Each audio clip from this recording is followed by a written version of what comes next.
भी साथ दे तो और बात है, कि पूरी धरा भी साथ दे तो और बात है, तू जरा भी साथ दे तो और बात है। यूं तो चलने को एक पाँव से भी चलते हैं लोग, पर दूसरा भी साथ दे तो अलग बात है। આજે હું તમને સૌને મારી આ 10મા ધોરણની સફર વિશે કંઈ કહેવા માંગુ છું। મારી આ સફરની શરૂઆત એપ્રિલ 2025 થી થઈ હતી। હું એક એપ્રિલથી કન્ટિન્યુઅસ મારી આ સફરને અંજામ આપવા માટેની મહેનત શરૂ કરી દીધી હતી। હું એ દરરોજ વહેલી સવારથી જ મારા આ અભ્યાસ માટેની તૈયારી શરૂ કરી દેતી હતી। હું એ મારું આ પરિણામ મેળવવા માટે ખૂબ જ મહેનત કરી છે।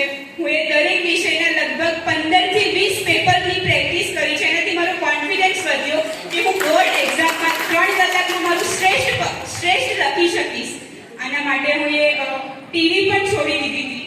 હું એ 10મા ધોરણના મારા આ વર્ષમાં એક પણ પ્રસંગ એટેન્ડ નથી કર્યો। અને હું કહેવા માંગીશ કે હું એ મોબાઈલનો ઉપયોગ પણ ફક્ત ને ફક્ત લેક્ચર જોવા માટે જ કર્યો છે, બાકી હું એ મોબાઈલનો ઉપયોગ પણ નથી કર્યો। મારી શરૂઆત સવાર પહેલાથી જ શરૂ થઈ જતું હતું। હું સૌ પ્રથમ તો મારી જે દૈનિક ક્રિયા હોય એ કરતી હતી। પછી હું દરરોજ શ્રીમદ ભગવદ્ ગીતાના એક અધ્યાયનું પારાયણ કરતી હતી। પારાયણ કર્યા પછી મારા અભ્યાસની જે તૈયારી છે એ શરૂ કરી દેતી હતી। પહેલાં તો સ્કૂલ હોય, પછી ટ્યુશન હોય, પછી રાતે હું વધારે આમ ઉજાગરા નથી કરીએ। બધાને કેવું હોય કે આમ વધારે પરિણામ મેળવવું હોય તો ઉજાગરા કર્યા હોય, બહુ બધા કલાક વાંચ્યું હોય, એવું નહીં। આપણે જેટલા પણ કલાક વાંચીએ આપણે ફોકસ થઈને વાંચીએ, બાકી તો 5 કલાક પણ વાંચીને ધ્યાન ના હોય તો પછી એ 5 કલાક વાંચે એનું કંઈ મહત્વ નથી। એટલે હું એ કન્ટિન્યુઅસ વાંચવાનું ચાલુ રાખ્યું હતું।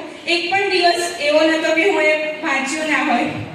અને મારા અંતે મારા 94% આવ્યા છે, પણ મને આનાથી પણ સંતોષ થઈ ગયો કે હું એ 97% ધાર્યા હતા, પણ રિઝલ્ટના દિવસે હું થોડી તો નિરાશ થઈ ગઈ હતી। હજી પણ જ્યારે રિઝલ્ટની યાદ આવે તો મને થોડા આંસુ આવી જાય આંખમાં કે મારું જેટલું ધાર્યું હતું એટલું આવ્યું નહીં।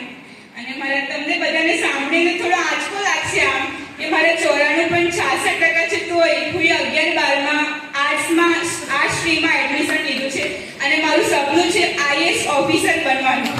અને હું સૌને તમને કહેવા માંગુ છું કે બધાને એવું હોય કે પ્રાઇવેટ સ્કૂલમાં કે મોટી સ્કૂલમાં ભણીને જ સારા ટકા આવી શકે, પણ આજે હું આ મારું પરિણામ મેળવીને તમને કહેવા માંગુ છું કે એવું કંઈ હોતું નથી। અને મને ગર્વ છે કે હું પ્રાથમિક શાળામાં અને અત્યારે પણ સરકારી સ્કૂલમાં ભણીને આટલું પરિણામ મેળવ્યું છે। મારા પપ્પા એવું નથી માનતા કે પ્રાઇવેટ સ્કૂલમાં ભણીને જ આપણે વધારે ટકા હાંસિલ કરી શકીએ। અને અત્યારે હજી પણ હું 11-12 કવાંટ ઇંગ્લિશ હાઈસ્કૂલ સરકારી સ્કૂલમાં જ ભણીશ અને 11મા ધોરણથી જ હું મારી GPSCની તૈયારી શરૂ કરવા માંગુ છું ને આર્ટ્સ સ્ટ્રીમમાં મેં એક એડમિશન લીધું છે। અંતે હું કહેવા માંગીશ खुदी को कर इतना बुलंद कि बंदा खुदी को कर इतना बुलंद कि